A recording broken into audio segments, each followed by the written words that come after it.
The massive crystal dome of Nexus Prime sparkled in the light of 3 suns.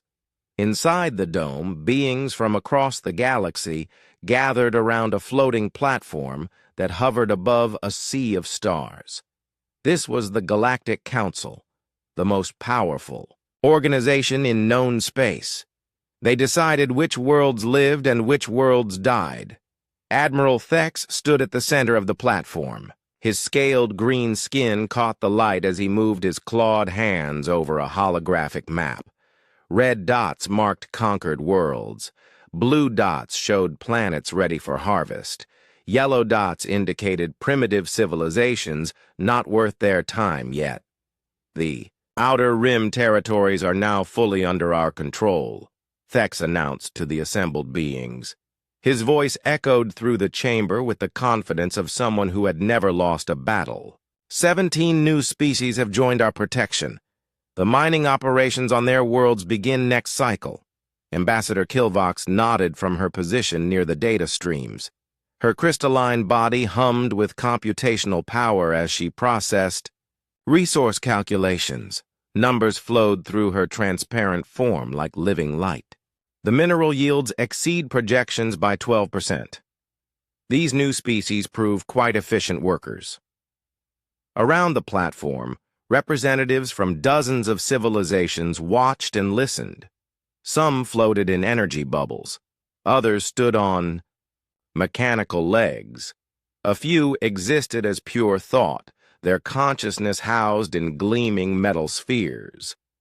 All of them served the Council in one way or another. At the highest tier of the platform sat the Ethereal Collective. These beings had transcended physical form millions of years ago. They appeared as shifting clouds of golden light, speaking without words directly into the minds of lesser species. When they communicated, reality itself seemed to bend around. Their thoughts. "The natural order continues," one of the ethereals whispered into every mind present. "The strong guide the weak, the advanced protect the primitive. This is how the galaxy achieves peace." Dr. Quillman shifted nervously in his observation pod. As the Council's lead xenobiologist, he studied new species before they were contacted. His latest reports lay spread before him on floating displays. Most showed the same pattern. Primitive civilizations destroying their own worlds through war and pollution. They always needed the Council's guidance. "Speaking of primitives," Dr. Quillman said, his tentacles dancing across his control interface, "we have detected new signals from the Sol system. The species there continues to broadcast radio transmissions." Scout Commander Velnar looked up from his tactical displays. His insectoid features twitched with mild interest. "Sol system? That is the one with the violent bipeds, correct? The ones who fight wars over invisible lines on their planet?" "The same," Dr. Quillman confirmed. "They call themselves humans. My analysis shows extreme aggression levels. They have fought over 30 major wars in the last century alone. They even built weapons capable of destroying their entire world." Laughter rippled through the chamber. Several species had heard similar reports before. Primitive civilizations always thought their simple weapons were impressive. They had no idea what real power looked like. "How primitive are they?" asked Ambassador Kilvox, her interest purely mathematical. "Have they achieved faster than light travel?" "Negative," Dr. Quillman replied. "They have barely left their home planet. Some basic chemical rockets, a few space stations, nothing that poses any threat to Council interests." Admiral Thex waved a dismissive claw. "Another world of savages playing with fire. Mark them for future evaluation. We will deal with them when they become useful." Scout Commander Velnar pulled up the Sol system on his displays. A small yellow star with 8 planets orbited in predictable patterns. The third planet showed signs of industrial civilization. Cities glowed on the dark side of the world. Primitive satellites orbited in low altitudes. Standard monitoring protocol, then? Velnar asked. Standard protocol, Thex confirmed. Watch them from distance. Let them exhaust their planet's resources fighting each other. When they are desperate enough, we offer them membership in our protection. They will be grateful for our guidance. The ethereal collective pulsed with approval. This was how things had always been done. For millions of years, the Council had followed the same successful pattern. Wait for primitive species to nearly destroy themselves, arrive as saviors, offer technology and protection in exchange for service, add another world to their empire. Dr. Quillman filed his report in the vast Council database. Earth became entry number 2847 in the Future Acquisitions Catalog. The notation was simple. Violent primitive species. Estimated contact date, 50-100 cycles. Recommended approach, standard subjugation protocols. The meeting continued with more important matters. The Crystalline Empire reported successful neural integration experiments on their latest conquered species. The Silicon Confederacy presented efficiency improvements in their automated mining operations. The reptilian hegemony discussed expansion into 3 new star systems. None of them paid any more attention to the small blue world orbiting an unremarkable yellow star. Earth was just another primitive planet in a galaxy full of primitive planets. The humans were just another species that would eventually bow to Council superiority. In the depths of the Council archives, automated systems processed Dr. Quillman's data. Computer algorithms designed by the greatest minds in galactic history analyzed human transmissions, television broadcasts, radio signals, and digital communications all painted the same picture. A chaotic species obsessed with violence. The algorithms noted human entertainment filled with war stories. Their news broadcasts reported constant conflicts.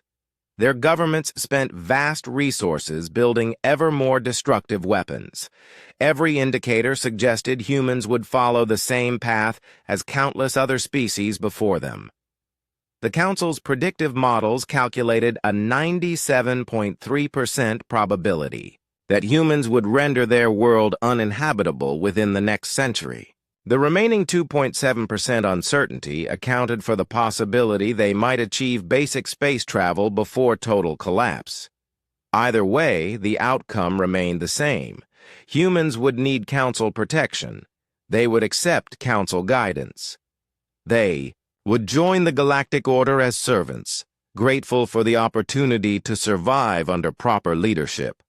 Admiral Thex reviewed the predictions with satisfaction. Another species identified and catalogued. Another future addition to Council territory. The process was so routine he barely noticed it anymore. The meeting dispersed as representatives returned to their homeworlds. Some traveled through dimensional gateways that folded space itself. Others uploaded their consciousness to quantum networks spanning multiple star systems. A few simply vanished, teleporting across the galaxy through methods lesser species could not comprehend. Dr. Quillman remained in his observation pod, updating human files with the latest intercepted transmissions. The signals painted an increasingly violent picture. Wars raged across multiple continents. Nuclear weapons tests lit up the planet's surface. Industrial pollution clouded their atmosphere. Typical, he muttered to himself. They will be easy to convince when the time comes. The council chamber fell silent as the last representatives departed. Automated systems continued monitoring thousands of primitive worlds across the galaxy. Earth's signals joined the constant stream of data flowing through council networks. In the vast bureaucracy of galactic government, Earth rated barely a footnote. The humans were noted, cataloged, and filed away for future processing. When the time came, the Council would arrive with overwhelming force and generous offers of protection. It was a system that had never failed. Every species eventually accepted Council authority. Resistance was impossible when faced with technology millions of years more advanced than anything primitive civilizations could imagine. The Council had conquered species with personal shields, energy weapons, and faster-than-light travel. They had absorbed civilizations that had colonized entire star systems. They had effortlessly defeated races that considered themselves galactic powers. What possible threat could a single-planet species pose to an empire that spanned the galaxy? The question never occurred to any Council member. In their arrogance, they had forgotten that sometimes the greatest threats come from the most unexpected places. Deep beneath the Korean peninsula, Admiral Park stood before a wall of monitors showing star charts and signal patterns. The underground facility stretched for kilometers in every direction, hidden from any surface detection. Here, humanity's most classified project had been running for 47 years. "Show me the latest intercepts," Park commanded. Dr. Kim touched her interface, and alien transmissions filled the air. Strange voices spoke in languages no human had ever heard. The translation software, built over decades of careful analysis, converted the words into readable text on the screens. "The Galactic Council dismissed us again," Dr. Kim reported. "They updated our file in their database. We are still classified as primitive and non-threatening." Park nodded grimly. "Good. Let them keep thinking that." The room around them hummed with activity. Hundreds of scientists and engineers worked at stations throughout the facility. Every alien transmission was recorded, analyzed, and studied. Every piece of technology mentioned in Council communications was reverse-engineered from basic principles. Captain Lee entered the command center, his uniform bearing insignia no other military on Earth would recognize. The patches showed a ship among stars, representing humanity's true space fleet. Not the primitive rockets the world knew about, but something far more advanced. "The Taeguk is ready for final systems testing," Lee reported. "All departments confirm green status." Park turned to the main display. It showed their masterpiece, a sleek vessel hidden in the asteroid belt, invisible to both Earth's telescopes and alien sensors. The ship looked nothing like human designs. Its hull curved in impossible ways, covered in panels that seemed to absorb light rather than reflect it. Dr. Kim pulled up the ship's specifications. Quantum-enhanced armor plating tested to 400% beyond any known Council weapon yield. Kinetic barriers active and responding to projectile simulations. Gravitational pulse systems online and calibrated. "The AI?" Park asked. "Learning at exponential rates," Dr. Kim confirmed. "We fed it every alien tactical manual we could decode. It has run millions of combat simulations. The system can predict enemy movements 3 steps ahead." Captain Lee smiled. "The aliens have grown soft. Their databases show they have not fought a real war in over 1,000 years. They only know how to intimidate primitives and conquer the defenseless." Engineer Choi joined them at the central station. Her hands were stained with lubricants from the ship's construction. She had personally overseen every component of humanity's secret weapon. "The gravitational pulse cannons are the key," she explained. "Every alien ship we have studied uses energy shields and kinetic barriers. None of them have defenses against weapons that manipulate space-time itself." Park had discovered the gravitational manipulation technology by accident 15 years earlier. A failed experiment in artificial gravity for space stations had created a localized distortion that crushed a test drone. Instead of abandoning the research, humanity had weaponized it. Dr. Yu approached from the psychology section. Her department studied alien behavior patterns, looking for weaknesses in council tactics. The intercepts show classic predator behavior, she reported. They choose targets that cannot fight back.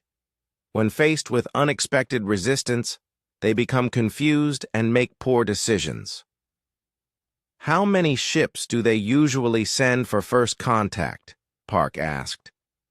One large dreadnought, Dr. Yu replied. It broadcasts demands, demonstrates superior firepower, and waits for surrender. The same pattern for over 2 centuries. Captain Lee reviewed the tactical data. A single ship, no matter how powerful, has limited options. If we can neutralize their advantages quickly, they will be forced to retreat or adapt to unfamiliar circumstances. The facility's main computer chimed with an incoming priority signal. Dr. Kim activated the communication system, and a voice spoke from hidden speakers throughout the room. Deep space monitors report movement in the Proxima Centauri system, the voice announced. Large energy signature approaching Sol system, estimated arrival time, 72 hours. Silence filled the command center. After decades of preparation, the moment had finally arrived. The Galactic Council was coming to Earth. Park activated the facility's emergency protocols. Signal all departments, initiate final preparation sequences, contact the Taeguk, and prepare for launch. Throughout the hidden base, alarms began to sound. Not the panic alarms of disaster, but the steady tones of a plan moving into action. Scientists backed up their research data. Engineers ran final diagnostics on equipment. Military personnel checked weapons and armor. Captain Lee headed for the transport that would take him to his ship. Orders, sir? Standard first contact protocols, Park replied. Let them make their demands. Let them think they are dealing with primitives. When they demonstrate their weapons, show them ours. Dr. Kim monitored the approaching ship's energy signatures. Council vessel is massive, estimated crew of 3,000, weapons capable of destroying continents, shields rated at maximum power levels in their database. Perfect, Park said quietly. The bigger they are, the more impressive their defeat will be. Engineer Choi pulled up the construction data from their hidden shipyards. The Taeguk is not alone. 17 more ships are in various stages of completion. The foundries on Europa can produce 1 vessel every 6 days. The numbers would have shocked the world if anyone had known about them. While Earth's governments struggled to maintain a few space stations, humanity's secret industrial base had been growing throughout the solar system. Mining operations on asteroids provided raw materials. Automated factories on distant moons churned out advanced components. Dr. Yu reviewed the psychological profiles of typical Council commanders. They expect immediate surrender or futile resistance followed by quick victory. A prolonged engagement where they do not have clear superiority will damage their confidence. Park studied the star charts showing the alien ship's approach vector. Everything depended on the next few days. If the plan worked, humanity would gain respect and independence. If it failed, Earth would become another conquered world in the Council's empire. Dr. Kim, what is the status of our communication arrays? Standing by to record everything, she replied. Every word, every energy signature, every tactical decision will be documented. If we fall, the next generation will learn from our mistakes. Captain Lee paused at the exit. And if we succeed? Park looked around the command center that had been his life's work. Decades of preparation had led to this moment. Humanity's future would be decided not by politicians making speeches, but by engineers building better weapons and soldiers willing to use them. If we succeed, the galaxy learns that humanity does not bow to anyone. The transport carried Captain Lee through tunnels carved from solid rock. Emergency lighting cast strange shadows on the walls as he traveled toward the launch bay. Soon, he would be aboard the Taeguk, representing all of humanity in the first meeting between Earth and the stars. Above them, the world continued its daily routine. People went to work, children attended school, governments argued about budgets and borders. None of them knew that first contact was only hours away. None of them suspected that their planet's independence hung in the balance. In the hidden facility, Admiral Park watched the screens showing Earth's blue oceans and white clouds. Somewhere above that peaceful world, alien warships were preparing to deliver an ultimatum. The Council expected another easy conquest, another primitive species grateful for their protection. They were about to learn that humans had been listening all along. The Dominion's edge dropped out of hyperspace, at the edge of the Sol system like a mountain falling from the sky. The massive dreadnought stretched 5 kilometers from bow to stern, its hull bristling with weapon arrays that could glass entire continents. Commander Zethik stood on the bridge, his 4 arms crossed in satisfaction as he viewed the primitive star system. "Scan the third planet," he ordered his sensor operator. "Confirm the intelligence reports." The data flowed across holographic displays, a blue-green world with a single moon, populated by billions of bipedal creatures. Primitive cities dotted the surface. Basic satellites orbited in low planetary space. Radio transmissions filled the electromagnetic spectrum with chaotic noise. "Confirmed, Commander," the sensor operator reported. "Single-planet civilization. Technology level appears, consistent with Council projections. No deep space vessels detected." Commander Zethik had performed this ritual dozens of times with other primitive worlds. The process never varied. Arrive with overwhelming force, make demands, demonstrate superior weapons, accept surrender, process the new subjects into Council. Territory. Communications. Broadcast the standard first contact message, Zethik commanded. The transmission array powered up, sending signals toward Earth in multiple frequencies. The message had been refined over centuries of successful conquests. It offered a simple choice: immediate submission or complete annihilation. On Earth's surface, radio telescopes and satellite dishes suddenly received the clearest signal ever detected from space. The alien transmission overwhelmed every receiver on the planet. Emergency broadcasts interrupted television programs. Military installations scrambled to decode the message. In the hidden facility beneath Korea, Dr. Kim smiled as she watched the alien broadcast arrive exactly as predicted. The translation appeared on her screens in perfect English. Primitive, inhabitants of the third planet. You are now under the protection of the Galactic Council. Surrender immediately and accept our guidance, or face total destruction. You have 1 planetary rotation to comply. Admiral Park read the message without surprise, just as our intercept suggested they would say. "Captain Lee, are you in position?" In the asteroid belt, the Taeguk hung invisible among the space rocks. Captain Lee sat in his command chair watching the alien dreadnought through sensors that could detect a coin from 1,000,000 kilometers away. "Standing by, Admiral. All systems green." "Let them wait," Park decided. "Give them exactly 1 day as they requested. Let their confidence build." Commander Zethik expected no reply to his ultimatum. Primitive species rarely bothered to respond. to their first contact message. They were usually too terrified to think clearly.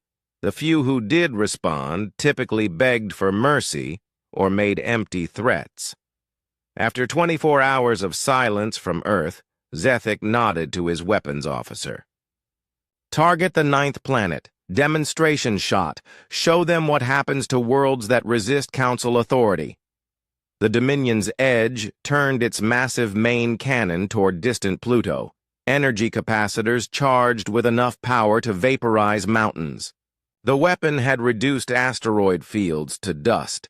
It had shattered moons and boiled oceans.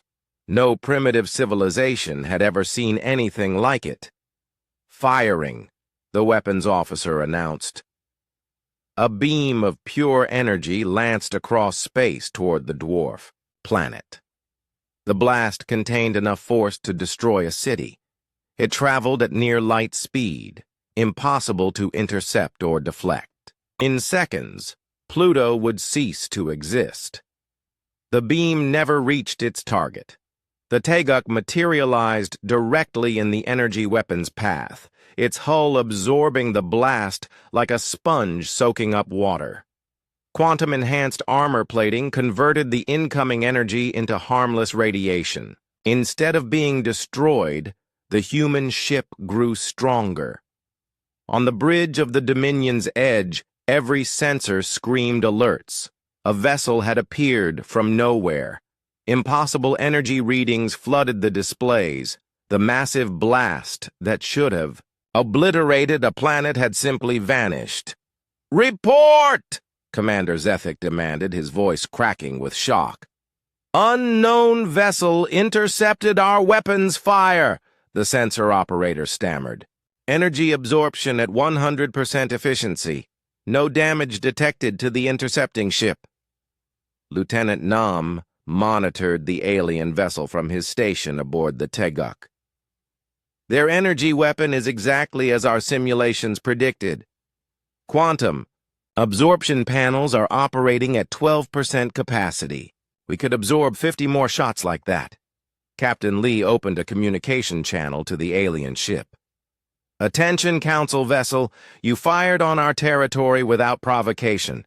Withdraw immediately or face the consequences."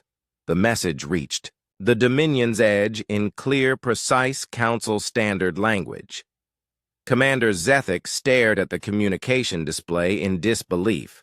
The primitive species spoke perfect galactic common tongue.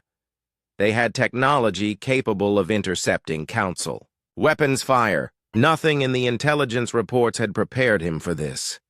"Impossible," Zethik whispered. "Run deep scans on that vessel. I want to know everything about their technology." The scanning arrays focused on the human ship, but the results made no sense. The vessel seemed to bend space around itself. Energy readings fluctuated beyond measurement.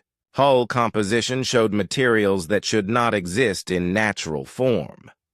Sergeant O analyzed the alien ship's defensive systems from his tactical station. Their shields are calibrated for energy weapons and kinetic projectiles. Standard Council technology. No gravitational defenses detected. "Fire the gravity pulse," Captain Lee ordered. The Teguk's most devastating weapon charged silently. Unlike the flashy energy beams preferred by Council ships, the gravitational pulse was nearly invisible. Space itself rippled as the weapon activated, creating localized distortions in the fabric of reality. The pulse struck the Dominion's Edge at the speed of light. The massive dreadnought's hull began to compress as gravitational forces grabbed it from multiple directions. Metal screamed as structural supports bent beyond their design limits. Emergency systems triggered throughout the ship as artificial. Gravity fluctuated wildly. "Hull breach on decks 7 through 15, damage control reported. "Structural integrity failing. Whatever hit us is crushing the ship." Commander Zethik felt his feet leave the deck as gravity reversed itself in sections of the bridge. Emergency lighting flickered on as main power systems struggled with the impossible forces acting on the ship.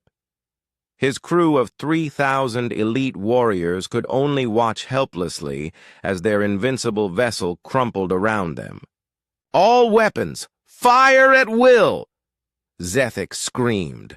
Energy beams lanced out from every weapon port on the Council dreadnought. Particle cannons that could melt asteroids, plasma torpedoes capable of cracking continental shelves, quantum disruptors designed to tear apart matter at the molecular level. The Taiguk absorbed everything. Its quantum armor converted incoming energy into additional power for ship systems. The gravitational manipulation technology treated the alien weapons like gentle breezes. For every shot the Council fired, the human ship became stronger. Engineer. Choi monitored the power systems from her station. Energy absorption at 23% capacity. Alien weapons are actually charging our capacitors. We could maintain this engagement indefinitely. The battle, if it could be called that, lasted exactly 17 minutes. The Dominion's Edge exhausted its primary weapon charges without inflicting a single point of damage on the human vessel. Meanwhile, carefully placed gravitational pulses had disabled every weapon system on the Council ship. Captain Lee opened the communication channel again. "Council vessel, you are defeated. Your weapons are offline. Your ship is crippled. I am going to let you live so you can carry a message back to your superiors." Commander Zethek stared at the human ship through his cracked viewport. The sleek vessel hung in space without a scratch, while his mighty dreadnought leaked atmosphere from dozens of hull breaches. Emergency containment fields struggled to keep his crew alive. "Tell your council that humanity is not interested in their protection," Lee continued. "Tell them we are not primitive. Tell them we will defend ourselves against any future aggression. Now go." The Taiguk vanished as suddenly as it had appeared, cloaking systems rendering it invisible to Council sensors. The Dominion's Edge hung, crippled in space, its crew working frantically to restore life support and propulsion. Commander Zethek slumped in his command chair, staring at the damage reports flooding his displays. In 17 minutes, a single primitive vessel had achieved what no enemy had accomplished in over 1,000 years. They had defeated a Council dreadnought without sustaining damage. As emergency repairs continued around him, Zethek began composing his report to the Galactic Council. He had no idea how he would explain that the humans were not primitive at all. They were something entirely unexpected in a galaxy that thought it had seen everything. The implications terrified him more than the battle itself. The Dominion's Edge limped into Nexus Prime's orbital shipyards 3 weeks after the encounter. Commander Zethek's once mighty dreadnought looked like it had been caught in a stellar collapse. Hull plates were twisted into impossible shapes. Weapon arrays hung from their mountings like broken bones. Entire sections of the ship had been compressed to half their original size. Repair crews swarmed over the vessel, their tools struggling to straighten metal that had been warped by gravitational forces. Chief Engineer Morlack shook his head as he examined the damage. "I have never seen anything like this," he reported to Admiral Thex. "It looks like the ship was crushed by a black hole, but the crew survived." Admiral Thex stood in the observation deck, watching the impossible repairs through the transparent aluminum windows. His scaled hands gripped the railing as he tried to process what he was seeing. "Have Commander Zethek report to the Council chamber immediately." The emergency session of the Galactic Council erupted into chaos the moment Zethek finished his report. Representatives from dozens of species shouted accusations and demands. The chamber's translation systems overloaded, trying to convert 43 different languages simultaneously. "You lie!" Admiral Thex roared, his voice cutting through the noise. No primitive species possesses such technology. You failed in your duty and now seek to cover your cowardice with fantasy stories. Commander Zethic remained at attention despite the accusations. His uniform still bore scorch marks from his ship's electrical failures. Admiral, every sensor recording supports my report. The human vessel absorbed our primary weapon discharge without damage. Their gravitational manipulation technology is beyond anything in our databases. Ambassador Kilvox's crystalline form flickered with computational activity. Numbers cascaded through her transparent body as she processed the battle data. The energy readings are inconsistent with known physics. Gravitational manipulation on this scale should require planetary-sized equipment. Dr. Quillman examined the recordings from multiple angles. His tentacles moved frantically across his control interfaces as he tried to make sense of the data. The human vessel appears to manipulate space-time itself. This technology predates even the ethereal collective's earliest achievements. The ethereal beings remained silent during the heated debate. Their golden energy forms pulsed with what might have been concern. For creatures who had mastered energy manipulation for millions of years, the human gravitational weapons represented something completely outside their understanding. "Show us the visual recordings again," demanded General Vorthak of the Crystal Empire. His faceted body reflected the chamber's lights as he leaned forward for a better view. The main display activated, showing the battle from the Dominion's edge's perspective. The Council watched in silence as the human ship materialized. From nothing, absorbed their most powerful weapon, then systematically disabled their dreadnought with invisible forces. "Freeze the image at timestamp 1432, Ambassador Kilvox requested. The display stopped, showing the Teguk hanging motionless in space. "Computer, analyze hull composition and energy signatures." Unable to determine hull composition, the computer replied in its neutral voice. "Materials do not match any known substances in the galactic database. Energy signatures suggest unknown power source generating output equivalent to a small star." Silence fell over the chamber as the implications sank in. A single human vessel carried the power output of a stellar body. Their weapons manipulated the fundamental forces of physics. Their technology was not just advanced, it was revolutionary. Scout. Commander Velnar pulled up his original assessment of the Sol system. "My surveys detected no industrial infrastructure capable of producing such technology. No deep space mining operations. No orbital manufacturing facilities." "Because you were not looking in the right places," Dr. Quillman said quietly. "We assumed human civilization was limited to their home planet. What if we were wrong?" New data began flowing across the displays as Council deep space monitors reanalyzed signals from the Sol system. Hidden behind asteroid fields and on distant moons, energy signatures indicated massive industrial operations. The humans had not been idle during their supposed primitive phase. Enhanced scans detect 17 separate construction facilities throughout the Sol system, the computer reported. Total industrial output exceeds Level 7 civilization parameters. Admiral Thex felt his confidence cracking. Level 7 civilizations were supposed to be impossible for single-planet species.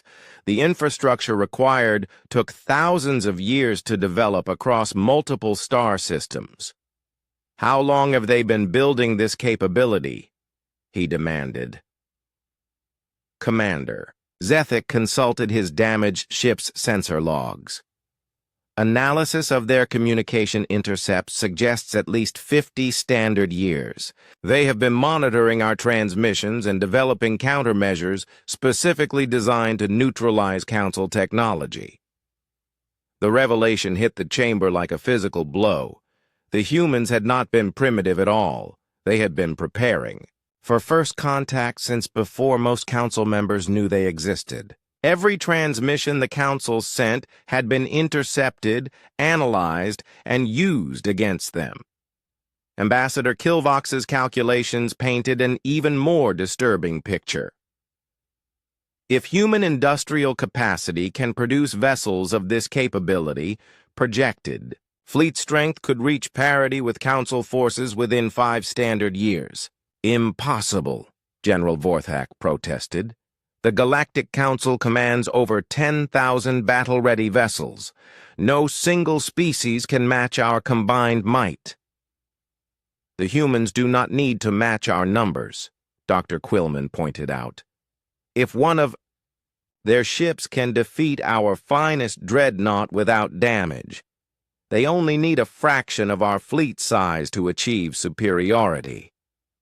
Reports began flooding in from across Council territory. Deep space monitoring stations detected energy signatures, similar to human technology in 17 different star systems. Species that had been quiet and obedient for centuries were suddenly showing signs of technological advancement. The Caloran Republic has gone silent, reported Intelligence Chief Nexar. Last communication was a request for updated defensive protocols, similar reports from 8 other member species. Admiral Thex realized the implications with growing horror. The humans had not just built superior weapons, they had been in contact with other council subjects. The technology was spreading. Emergency session of the War Council, Thex announced.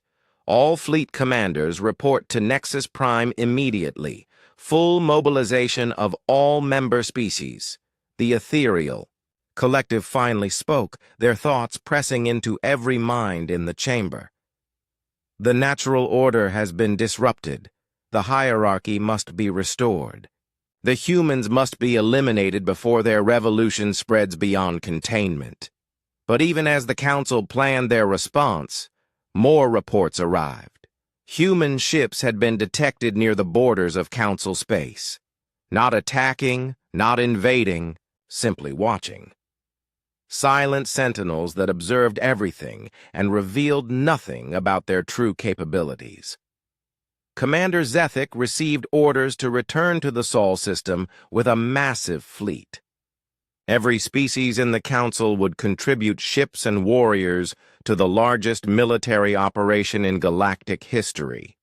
The humans would face the combined might of 43 different civilizations.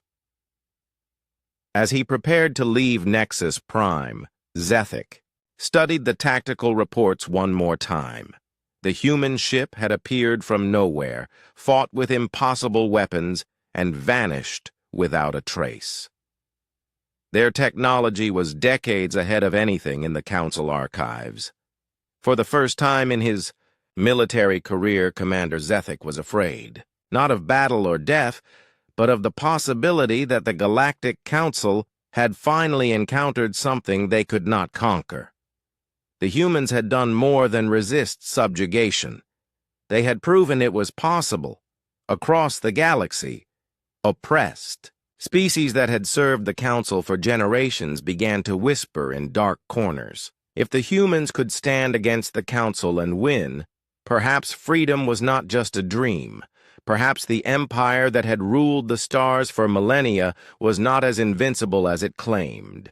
The galaxy was learning to fear, and with fear came the first stirrings of hope among those who had forgotten what it meant to be free.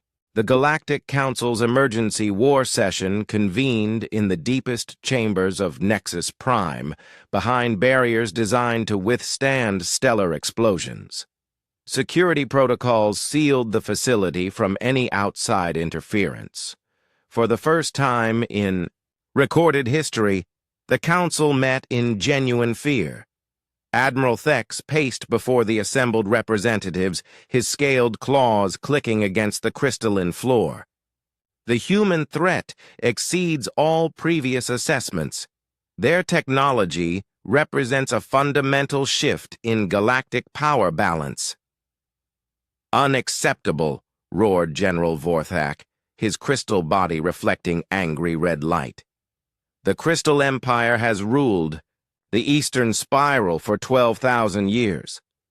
No primitive species will challenge our authority. Ambassador Kilvox processed probability calculations at maximum computational speed. Numbers flowed through her transparent form like liquid lightning. Threat assessment protocols indicate 73.4% probability of successful human resistance to conventional invasion tactics. The admission sent shockwaves through the chamber. Council probability models had never shown resistance odds above 15% for any conquest operation. Most primitive species rated less than 2% chance of meaningful opposition.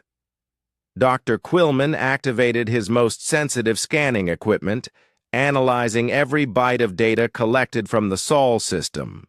Enhanced deep space surveillance reveals 17 active shipyards throughout human territory. Construction rates suggest completion of new vessels every 6 standard days. 17 ships means nothing against our fleets, Admiral Thex declared, but his voice lacked its usual confidence. Not 17 total ships, Dr. Quillman corrected. 17 facilities, each producing 1 ship every 6 days. Current projections indicate human fleet strength of over 300 vessels within the next cycle. Silence fell over the chamber as the mathematics sank in. 300 ships with technology capable of crushing Council dreadnoughts. The numbers were staggering. Scout Commander Velnar pulled up intelligence reports from across Council territory.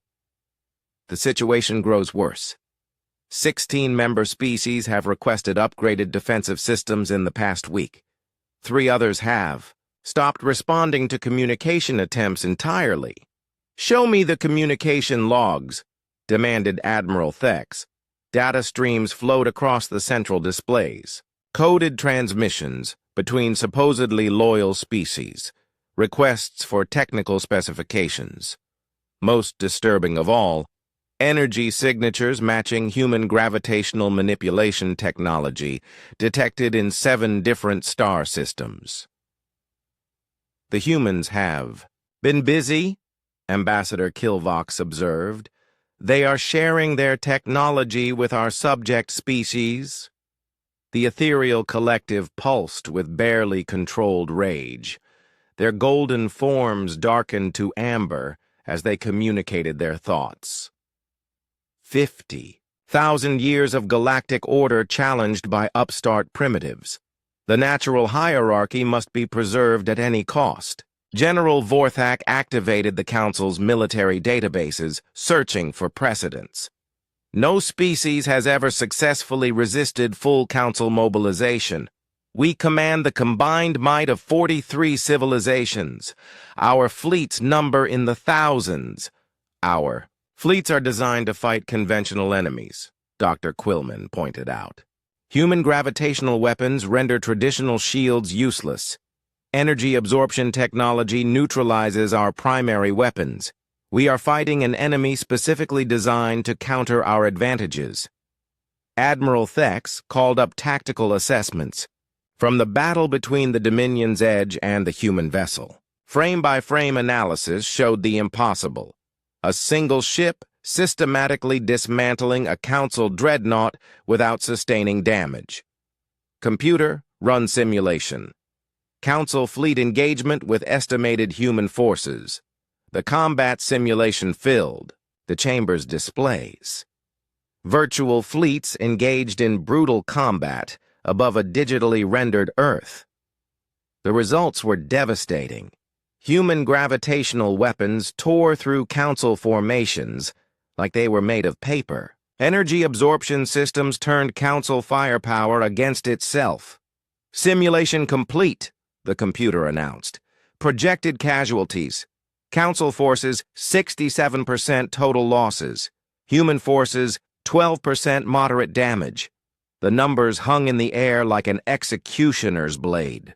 The greatest military force in galactic history would be butchered by a species they had dismissed as primitive savages. "Run the simulation again," General Vorthak demanded. "Increase Council forces by 50%. The second simulation showed marginally better results. Council casualties dropped to 61%, while human losses increased to 18%, still an unacceptable exchange ratio for the supposedly superior galactic powers. "The simulations must be flawed," Admiral Thex insisted. "No single species can achieve such technological superiority over the combined wisdom of the galaxy." Dr. Quillman reviewed the human intercept data one more time. "Our own communications provided them with detailed information about Council technology and tactics. They spent decades designing specific countermeasures to our weapons and defenses." The truth was becoming undeniable. The humans had not just achieved technological parity, they had achieved technological superiority through careful preparation and strategic thinking. They knew Council weaknesses better than the Council knew them themselves. Emergency reports continued flooding in from across the galaxy. The Caloran Republic had officially declared independence from Council protection. The Thraxian Collective was refusing tribute payments. 3 minor species had simply vanished from all communication networks.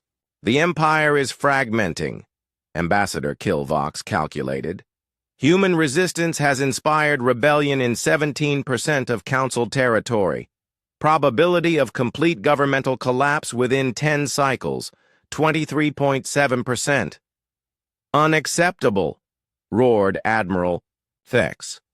"I will mobilize every ship in the galaxy if necessary. The humans will be crushed and their technology seized." "And if we lose?" asked Dr. Quillman quietly. The question hung in the chamber like a toxic cloud. For the first time in galactic history, the Council faced the possibility of total defeat. Not just military defeat, but the complete collapse of the system that had ruled the stars for millennia. Scout Commander Velnar activated long-range communications. "All fleet commanders report current readiness status immediately." Responses came in from across Council space. The reptilian hegemony could field 800 ships within a cycle. The Crystal Empire commanded 600 vessels with quantum synchronization systems. The Silicon Confederacy offered 400 ships with advanced computational support. Total available fleet strength, 3,400 vessels, Velnar reported. Largest military force ever assembled in galactic history. Against an enemy specifically designed to defeat us, Dr. Quillman added grimly. The ethereal collective made their decision. Ancient beings who had transcended physical form millions of years ago were not accustomed to challenge from lesser species. Their thoughts pressed into every mind in the chamber with crushing force. The humans will be eliminated. Their technology will be seized. Their world will be rendered uninhabitable as an example to any species considering resistance. The natural order will be restored. Admiral Thex felt the ethereal's determination override his doubts. Full mobilization authorization granted. Every member species will contribute maximum available forces. The human threat ends now.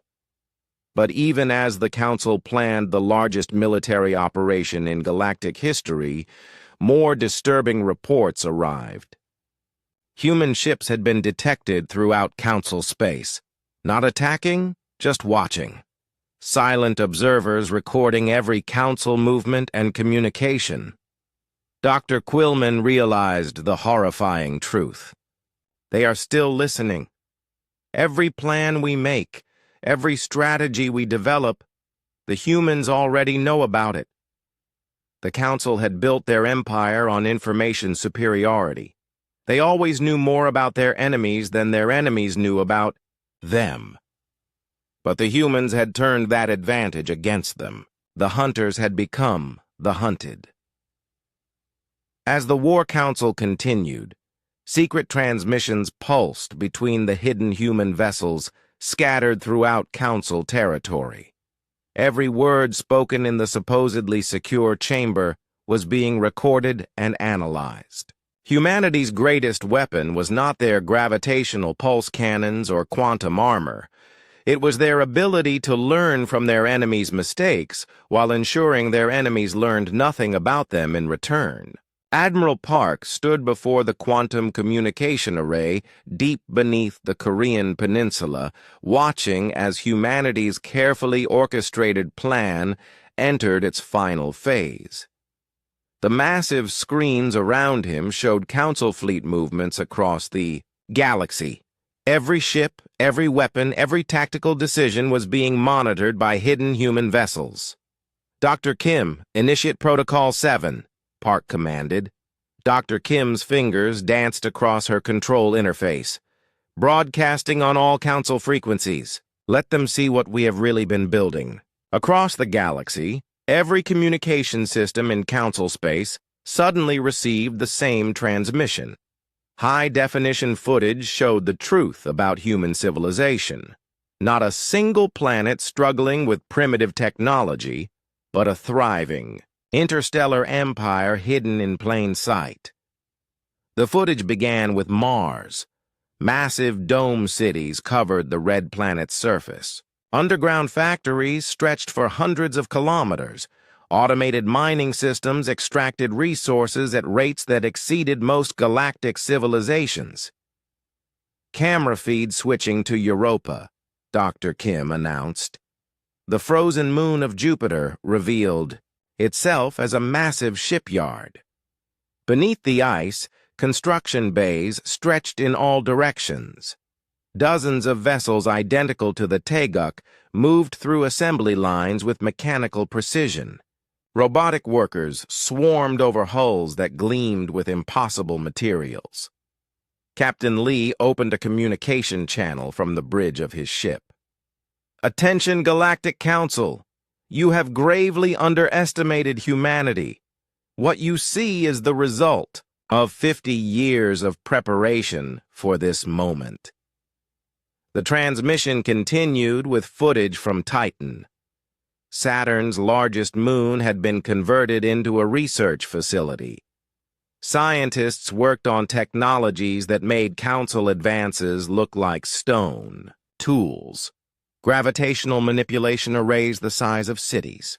Quantum computers that calculated probability across multiple dimensions. Admiral Thex watched the broadcast from his command ship with growing horror. "This is impossible. Our surveys detected none of this infrastructure." "Because we did not want you to detect it," Captain Lee replied over the open channel. "Every facility you see was designed from intercepted Council technology. We studied your sensors and built installations specifically invisible to your detection methods." Engineer Choi appeared on the transmission, standing in the main construction bay of the Europa shipyard. Behind her, 12 human warships moved through final assembly. Each vessel was larger than the Taeguk, bristling with gravitational manipulation arrays. "This is shipyard designation Alpha 7, Choi announced. "One of 17 identical facilities throughout the Sol system. Current production rate, 1 vessel every 4 standard days per facility." The mathematics were staggering. 17 shipyards producing ships faster than most civilizations could build cargo transports. The human fleet was growing exponentially while the Council struggled to mobilize their scattered forces. Dr. Yu activated the psychological warfare systems. "We have been monitoring Council communications for decades. Every tactical manual in your databases has been studied and countered. Every weakness in your formations has been identified and cataloged." The transmission switched to show intercepted Council communications. Admiral Thex's own voice echoed across the galaxy as he discussed plans for subjugating primitive species. Dr. Quillman's reports dismissing human capabilities. Commander Zethik's confident predictions about easy conquest. You thought you were. Hunting prey, Dr. Yu continued. You never realized the prey was studying the hunter. Captain Lee broadcast the next phase of the revelation. Formation Delta, decloak and reveal positions. Across Council space, 12 human vessels suddenly appeared on long-range sensors. Ships that had been watching and recording for months became visible simultaneously. They hung in space near major Council installations, close enough to strike but making no aggressive moves. We have been among you all along, Lee announced. Every fleet movement, every strategic discussion, every tactical decision has been observed and recorded. You have no secrets from us. Admiral Thex activated his fleet's scanning arrays, trying to detect additional hidden human ships. Full sensor sweep of all Council territory. Find me every human vessel in our space. Unable to comply, his sensor operator reported. Human cloaking technology is beyond our detection capabilities. They could have hundreds of ships we cannot see. The revelation continued with footage from asteroid mining operations. Massive industrial platforms stripped entire asteroid belts for raw materials.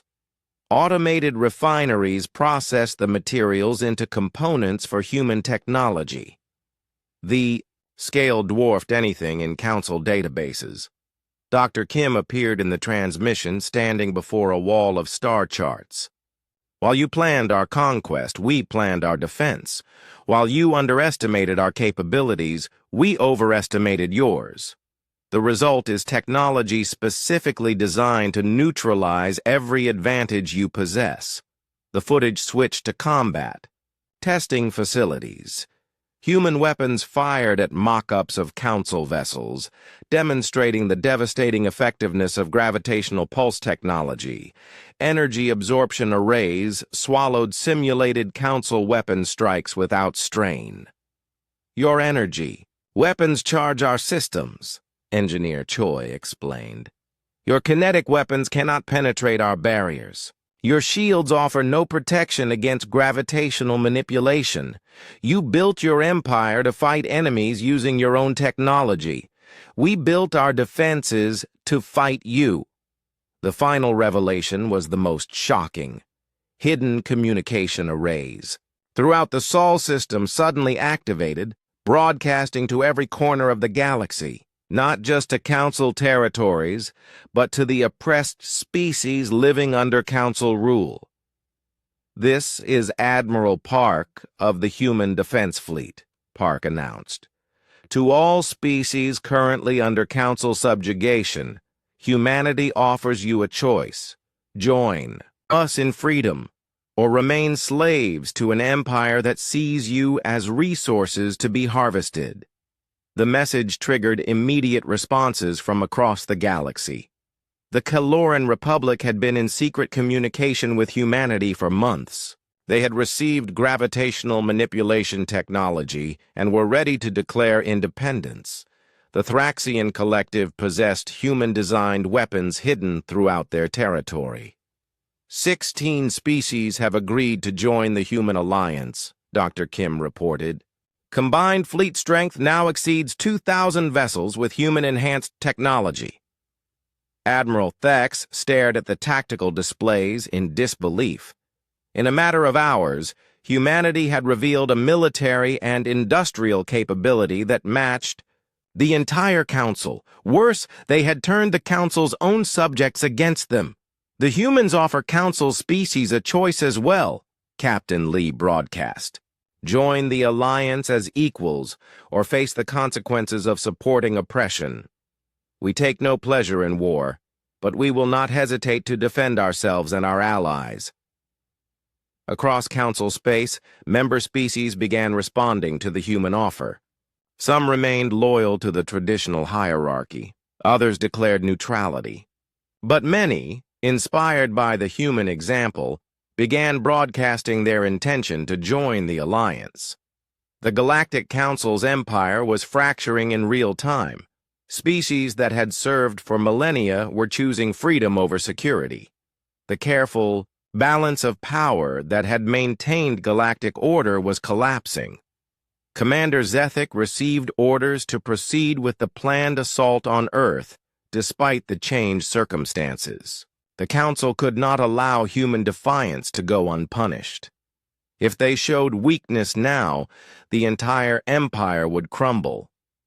But as his massive fleet approached the Sol system, Zethik realized the truth. The humans had not revealed their capabilities, out of arrogance or pride. They had done it to demonstrate that resistance was possible. Every oppressed species in the galaxy now knew that the Council could be defeated. The greatest empire in galactic history was about to face its first real war in over 1,000 years, and for the first time since its founding, the outcome was far from certain. The largest fleet in galactic history assembled at the edge of Sol system, like a metallic storm cloud. Over 1,000 ships from 43 different civilizations stretched across space in formation patterns that had been perfected over millennia of conquest. Admiral Thex commanded from the bridge of the massive flagship Eternal Dominion, a vessel 10 kilometers long and bristling with enough firepower to sterilize planets. Final fleet count: 1,147 vessels, reported Fleet Coordinator Nexus. Combined crew strength: 2.3 million warriors from across Council space. Admiral Thex studied the tactical displays showing his assembled armada. Reptilian hegemony dreadnoughts formed the battle line's core. Crystal Empire quantum-synchronized destroyers provided electronic warfare support. Silicon Confederacy computational ships calculated firing solutions for the entire fleet simultaneously. "This is the greatest military force ever assembled," Thex announced over the fleet communication network. "Today we restore galactic order and remind the universe why the Council has ruled for 50,000 years." The ethereal collective manifested their presence throughout the fleet. Golden energy beings materialized on every bridge, their thoughts pressing into the minds of lesser species with overwhelming force. Their message was simple: the humans would be eliminated completely. Commander. Zethik stood on the bridge of his rebuilt dreadnought, the Vengeance Absolute. The ship had been reconstructed with enhanced armor and upgraded weapons systems. More importantly, it carried experimental shielding designed specifically to counter gravitational manipulation technology. Long-range sensors detect human vessel signatures throughout the Sol system, his tactical officer reported. Count uncertain due to their cloaking capabilities, but estimates suggest at least 50 ships. 50 ships against over 1,000, Zethik mused. Even with their superior technology, they cannot overcome such odds. General Vorthak commanded the Crystal Empire contingent from his flagship, Infinite Precision. His faceted form reflected the bridge lighting as he synchronized his quantum network with the rest of the fleet. All units report quantum lock established. Fleet coordination at maximum efficiency. The Council's plan was elegant in its simplicity. Overwhelming numerical. Superiority would compensate for any technological disadvantages. The humans might defeat individual ships, but they could not fight an entire galaxy. Dr. Quillman monitored the approach from his science vessel, analyzing every energy signature from the Sol system. Human activity levels suggest significant preparation. Multiple construction facilities show increased output. They are expecting us. Of course they are expecting us, Admiral Thex replied. Let them prepare. No amount of preparation can overcome the combined might of the galaxy. The fleet entered the outer Sol system in perfect formation. advanced scouts moved ahead to map human defensive positions. Electronic warfare ships began jamming human communications. The massive armada spread across space like a conquering tide. But as they approached the asteroid belt, long-range sensors detected something impossible. The space around Jupiter erupted with energy signatures as hundreds of human vessels decloaked simultaneously. Not the 50 ships they had expected, but over 300 human warships arranged in defensive formations. Revised count: 317 human vessels, reported the sensor operator, his voice trembling. Unknown ship classifications. Energy output exceeds all previous measurements. Admiral Thex stared at the tactical display in disbelief. The humans had tripled their estimated fleet strength. Worse, the energy reading suggested each human ship was significantly more powerful than the vessel that had defeated the Dominion's Edge. Captain Lee broadcast from the flagship of the human fleet. Council forces, you have entered human territory, in overwhelming numbers with obvious hostile intent. This is your final warning. Withdraw immediately or face the consequences. Reply to the human commander, Thex ordered. Tell him that the Galactic Council does not negotiate with rebels and primitives. The communication went out over standard diplomatic channels. Within seconds, the human response came back on the same frequency. Very well. You have chosen war. Remember that you were warned. The battle began when the Crystal Empire ships fired their quantum-synchronized weaponry. Coordinated energy beams lanced across space toward the human defensive line. The attack had been calculated to overwhelm any possible defense through sheer concentrated firepower. The human ships absorbed the massive energy barrage without apparent strain. Quantum armor plating converted the incoming energy into additional power for their systems. Instead of being destroyed, the human vessels became visibly brighter as their energy levels increased. Impossible, General Vorthak whispered. That was enough concentrated firepower to destroy a moon. The human counterattack began immediately. Gravitational pulse weapons fired from dozens of ships simultaneously. Space itself rippled as the invisible beams struck the Council fleet. Ships that had never been damaged in centuries of warfare suddenly found their hulls compressing under impossible forces. The infinite precision was among the first casualties. General Vorthak watched in horror as his flagship's quantum crystalline hull began to fracture under gravitational stress. Emergency systems screamed warnings as structural integrity failed throughout the vessel. All ships evasive maneuvers, Admiral Thex commanded. Scatter formation Alpha 7. The Council fleet broke apart, individual ships seeking to avoid the devastating gravitational weapons. But the humans had anticipated this tactic. Smaller human vessels moved through the scattered Council formations with incredible speed, their advanced propulsion systems allowing maneuvers impossible for larger ships. Engineer Choi commanded one of the new human destroyers, the Tae-Jin. Her ship darted between Council vessels like a predator hunting in a school of fish. Each gravitational pulse disabled enemy ships without destroying them completely. Target their weapons and engines only, she ordered. We want survivors to carry word of this defeat. The battle quickly turned into a massacre. Council ships designed to fight in rigid formations could not adapt to the human tactics. Their energy weapons were useless against quantum absorption technology. Their shields offered no protection against gravitational manipulation. Commander Zethik's Vengeance Absolute lasted longer than most Council ships, its experimental shielding providing some protection against gravitational weapons. But even enhanced defenses could not withstand the sustained barrage from multiple human vessels. Hull integrity at 30%, his damage control officer reported. Weapons offline. Engines failing. We cannot continue this engagement. Across the battlefield, similar reports echoed through Council communication networks. The greatest military force in galactic history was being systematically dismantled by an enemy they had dismissed as primitive.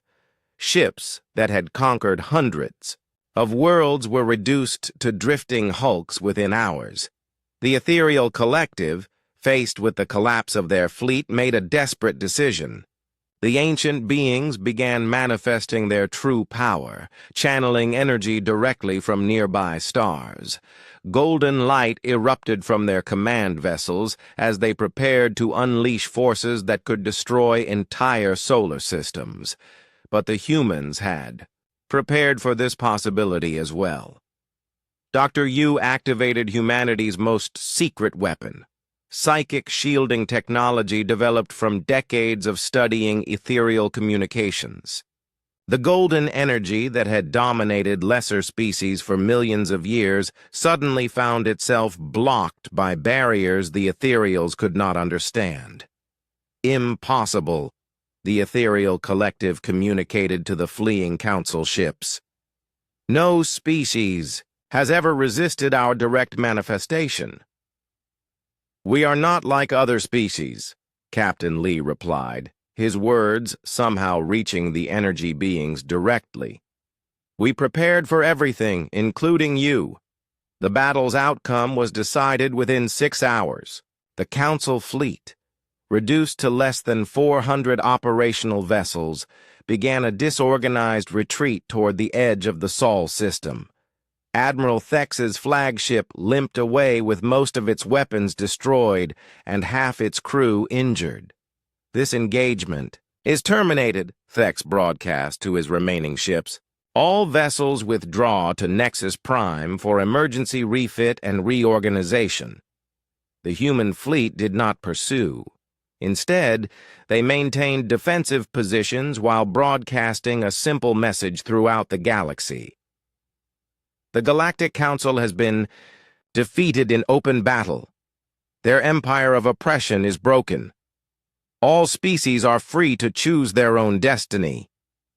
Across Council space, the news of the defeat spread like wildfire. The impossible had happened. The mighty Council fleet had been crushed by a single species that most had never heard of. The empire that had ruled the galaxy for 50,000 years had been brought to its knees in a single day. But the humans had achieved something even more significant than military victory. They had proven that the Council could be defeated. Every oppressed species in the galaxy now knew that freedom was possible. The old order was crumbling, and nothing would ever be the same again. 6 months after the Great Battle, the Crystal Dome of Nexus Prime hosted a gathering unlike any in galactic history. The chamber that had once echoed with the commands of the Galactic Council now welcomed representatives from over 200 species, many of whom had never been allowed to speak in these halls before. Admiral Park walked through the entrance corridors, flanked by Captain Lee and Dr. Kim. Their simple human uniforms stood in stark contrast to the elaborate ceremonial garments worn by other species. They carried no weapons, bore no symbols of conquest, and made no demands for special treatment. The Caloran delegation is requesting a private meeting before the main session, Dr. Kim reported, checking her communication device. They want to discuss technology sharing agreements. Schedule it for after the main ceremony, Park replied. Today is about establishing principles, not negotiating details. The main chamber had been completely redesigned. Instead of the hierarchical platform system that emphasized council superiority, circular seating arrangements placed all species at the same level. The translation systems had been upgraded to handle hundreds of languages simultaneously. Ambassador Kilvox stood near the computational displays, her crystalline form flickering with nervous energy. As one of the few council members who had accepted, The new order, she served as a bridge between the old system and the emerging alliance. The mathematical models are unprecedented, she reported to her Crystal Empire colleagues. Voluntary cooperation generates 340% higher efficiency than forced compliance. The humans were correct about the superiority of willing partnerships. Dr. Yu took her position at the psychology monitoring station. Her role was to observe the interactions between species that had been enemies or strangers for millennia. Early results were encouraging. When species met as equals rather than conquerors, and conquered, natural cooperation emerged. Fear levels are down 73% compared to previous council sessions, she noted. Stress indicators suggest most species feel safe for the first time in generations. Engineer Choi reviewed the technical specifications being shared freely among Alliance members. Gravitational manipulation technology was being adapted for peaceful purposes. Quantum absorption systems were being modified for energy collection rather than weapons absorption. The tools of war were becoming instruments of prosperity.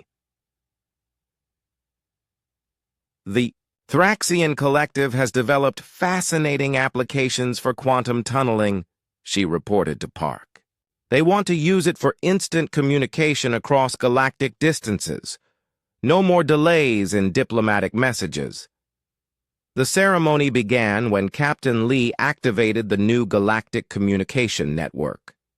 Instead of the Council's restrictive system, that filtered information through bureaucratic layers, the new network allowed direct communication between any species in the Alliance. Today marks the end of 50,000 years of galactic empire, Lee announced to the assembled representatives. Today marks the beginning of galactic democracy.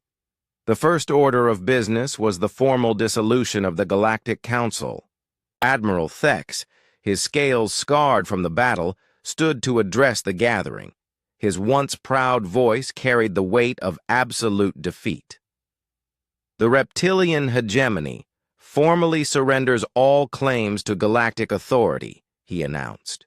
We accept full responsibility for the crimes committed under Council rule and submit to whatever justice the Alliance deems appropriate. Similar declarations came from other former Council members.